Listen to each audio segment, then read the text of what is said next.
መምህሮቻችን እነ ቅዱስ ቄርሎስ እነ ቅዱስ ዮሐንስ አፈወርቅ ለበጎቻቸው የሚሞቱ ነበሩ። እነዚህ ናቸው መምህሮቻችን። እነዚህን ነው ማሰብ። ማን እንደላከው የማይታወቀው ሁሉ ሐሳብ አመጣ ቁጥር መረበሽ የለባቸው። መምህሮቻችን እነዚህ ናቸው። ልብ በሉ። የስህተት ትምህርቶችን የሚያስተላልፉ ሰዎች ወይ አድርባዮች ናቸው፣ ወይ ሆዳም ናቸው፣ ወይ ሹመት ፈላጊዎች ናቸው። እንግዲህ ሰው ሲጠፋ ነው እኛም አባ እየተባልን ያለ። አባት የምንላቸው እነዚህን ነው። እንዲህ ነበሩ መምህሮቻችን። ደጋፊ የሚያደራጁ፣ ቲፎዞ የሚያደራጁ፣ እኔ ተነካው ውጡልኝ የሚሉ አልነበሩም መምህሮቻችን። እኛ እንደ እኔ ለራሴ የሌሎችን መምህራን አላውቅም። እኔ ለራሴ የአባቶቼ ሕይወት የለኝም፣ የአባቶቼ ትምህርት ግን አለኝ። ተምረናል ትላላችሁ። እስኪ አንብቡ ሂዱና እመቤታችን ምን እንደሚላት ጌታ ምን እንደሚለው ሂዱና አንብቡት። ቤዛ፣ ምትክ፣ ለውጥ፣ ጥብቅና፣ ጠበቃ መሆን፣ መዋጀት፣ አዳኝነት፣ መታደግ እንደማለት ነው። ለጌዛ ቤዛ ሲባል የራሱ ትርጉም አለው። ብዙ ሊቃውንት ብዙ ስላሉበት እዚህ ጉዳይ ብዙ ማለት አልፈልግም። እመቤታችን ቤዛ ስንላት ከጌታ ጋር አስተካክለን ሳይሆን ለውጥ ማለት ነው። ምንድነው ለውጥ? ሆኖ የማያውቅን ምስጢር።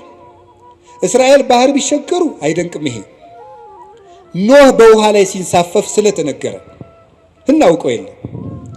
ደመና ከሰማይ ህብስት ቢያወርድ አይደንቀንም። ይሄ እግዚአብሔር መጋቢ ነው፣ ባዶዋን መሬት እንድታበቅል አድርጓታልና። ፈርዖን ቢሰጥም እሱም አይደንቀንም። እግዚአብሔር ጠላትን ማጥፋቱና መግደሉ መቅጣቱ የታወቀ ነው።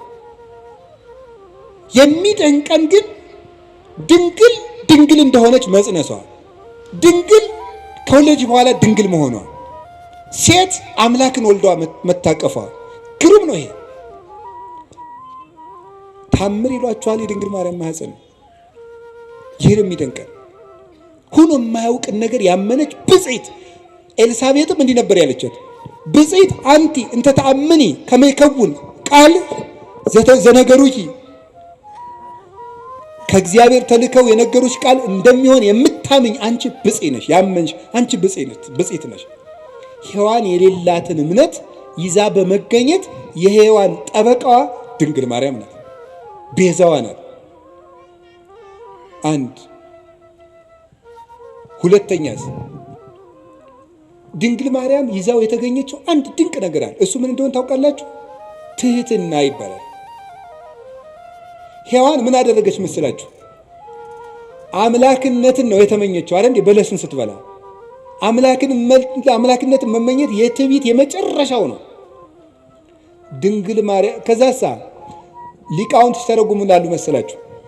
ትህትና ዘይት ነው፣ መንፈስ ቅዱስ ወይም የመንፈስ ቅዱስ ጸጋ መብራት ነው ይላል።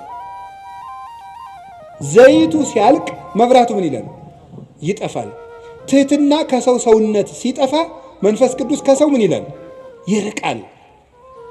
አዳምና ሔዋን የትህትናቸው ዘይት ሲያልቅባቸው የመንፈስ ቅዱስ ብርሃን ከነሱ ራቀ። ራቁታቸውንም ሆኑ። በለስም ቅጠል ቆርጠው አገለደሙ አዳምና ሔዋን።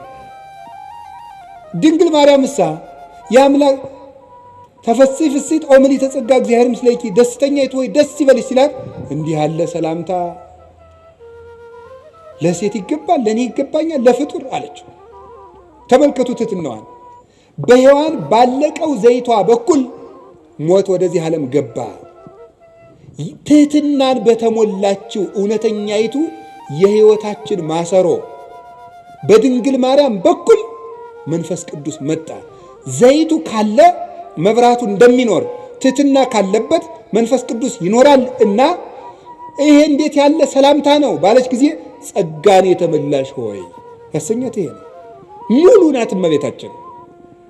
ትሕትና የጎደላትን የእናቷን ትሕትና ይዛ በመገኘት የሔዋን ቤዛዋ ናት። በትሕትና ትሕትና አያችሁ ዘመዶች፣ በእምነት ማጣት ሞት በሔዋን ጆሮ ገባ። በድንግል ማርያም እምነት ሕይወት ቃል በሷ ወደ እሷ ማህፀን ገባ። በሔዋን እምነት ትህትና ማጣት ሞት ወደኛ ገባ። በድንግል ማርያም ትህትና ሕይወታችን ክርስቶስ ከሷ እንዲወለድ ሆነ። የትህትናዋ በር ነው አምላክ ልጇ ይሆን ዘንድ ወደ እሷ እንዲወርድ ያደረገው። ትህትና የቅድስና ሁሉ መሰረት ነውና